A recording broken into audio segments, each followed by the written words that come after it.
zikir lisan, zikir lidah. Sebut Allah Ar-Rahman, Ar-Rahim, Al-Jabbar, Ar-Razaq.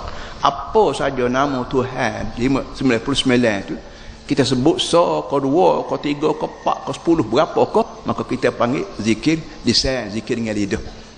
Kita berjalan, kita bawa kereta, kita duduk rumah, kita duduk berjabat, kita duduk tunggu orang jual, tunggu orang beli, semua kita boleh sebut Allah, Allah.